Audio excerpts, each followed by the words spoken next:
ప్రకాశం జిల్లా పెద్దదోర్నాలలో 57వ జాతీయ గ్రంథాలయ వారోత్సవంలో ప్రారంభించారు. ఈ నెల 14వ తేదీ నుండి 20వ తేదీ వరకు గ్రంథాలయ వారోత్సవంలో నిర్వహిస్తారని గ్రంథ పాలకుడు దొండపాటి వెంకట సుబ్బారెడ్డి గురువారం తెలిపారు. జవహర్లాల్ నెహ్రూ జన్మదినం పురస్కరించుకొని జెండా ఆవిష్కరించి విద్యార్థులకు చిత్రలేఖన పోటీలు నిర్వహిస్తారని ఆయన అన్నారు. ఈ కార్యక్రమానికి ముఖ్య అతిథులుగా విద్యాశాఖ అధికారి బి మస్తాన్ నాయక్ పాల్గొని మాట్లాడుతూ విద్యార్థులకు గ్రంథాలయం ఒక వరమని, ఎన్నో పుస్తకాలు గ్రంథాలయంలో ఉంటాయని, విద్యార్థులు చదువుతో పాటు పుస్తకాలను చదివి సమాజంలో జరిగే విషయాలను తెలుసుకోవాలని విద్యార్థులకు సూచించారు. ఈ కార్యక్రమంలో విద్యార్థులు తదితరులు పాల్గొన్నారు.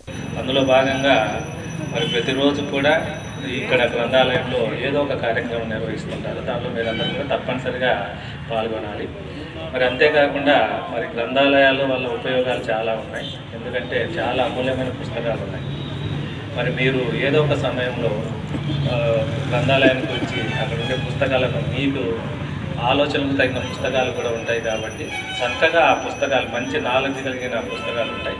వాటిని తీసుకొని చదువుకున్నట్లయితే కొంత నాలెడ్జ్ అనేది మీకు వస్తుంది. దానివల్ల మీకు ఆ నాలెడ్జ్ మీ భవిష్యత్తుకు ప్రారంభోత్సవ కార్యక్రమానికి